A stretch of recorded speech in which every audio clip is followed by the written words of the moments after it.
السلام علیکم، میں ہوں آپ سب کی اقصیٰ اور ویلکم کرتی ہوں آپ لوگوں کو اپنے چینل پہ۔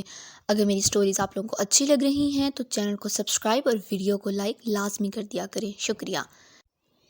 لاہور سے ایبٹ آباد بس جا رہی تھی۔ جب بس اسٹیشن سے چل پڑی تو فرنٹ سیٹ پر بیٹھے ایک بزرگ جو بہت اچھے کپڑے پہنے ہوئے تھے کھڑے ہو گئے اور باقی مسافروں سے مخاطب ہو کر کہا، میرے بھائیوں اور بہنوں، میں کوئی بھیکاری یا گداگر نہیں ہوں۔ اللہ نے مجھے اپنی نعمتوں سے نوازا ہے، مگر میری بیوی ایک موذی مرد سے اللہ کو پیاری ہو گئی ہے۔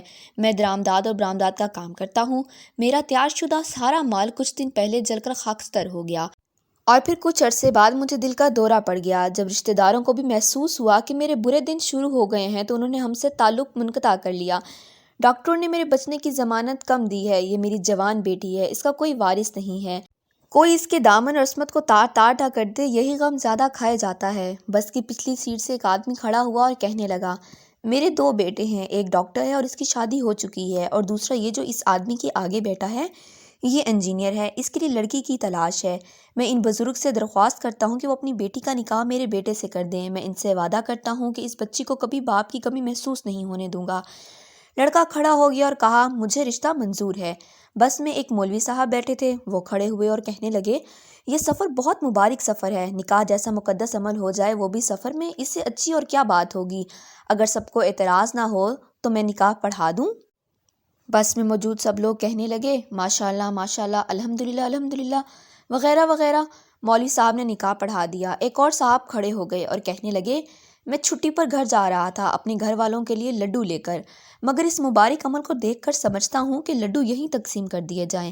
دلہن کے باپ نے ڈرائیور سے کہا کہ 5 منٹ ذرا گاڑی روک دینا تاکہ سب مل کر منہ میٹھا کر لیں۔ مغرب کی نماز کے بعد جب اندھیرا ہونے لگا تو لڑکی کے باپ نے ڈرائیور سے گاڑی روکنے کو کہا اور سب مسافر مل کر لڈو کھانے لگے۔ لڈو کھاتے ہی سب مسافر سو گئے۔ ڈرائیور اور کنڈکٹر جب نیند سے جاگے تو اگلی صبح کے 8 بجے تھے، مگر دلہن اور دلہا، ان کے 2 باپ، مولوی اور مٹھائی تقسیم کرنے والا آدمی موجود نہ تھے۔ اتنا ہی نہیں بلکہ کسی بھی مسافر کے پاس نہ گھڑی، نہ چین، نہ پیسے، بلکہ کچھ بھی نہیں تھا۔ ان کو یہ 6 ممبران کا گروپ مکمل طور پر لوٹ چکا تھا۔ اسی لیے ہمارے بڑے بزرگ کہتے ہیں کہ سفر میں کسی سے بھی لے کر کبھی کچھ نہ کھایا جائے، اور اس طرح کے لوگوں سے ہمیشہ ہوشیار رہا جائے۔ کہانی اچھی لگی ہو تو چینل کو سبسکرائب اور ویڈیو کو لائک لازمی کیجیے گا، شکریہ۔ اللہ نگہبان۔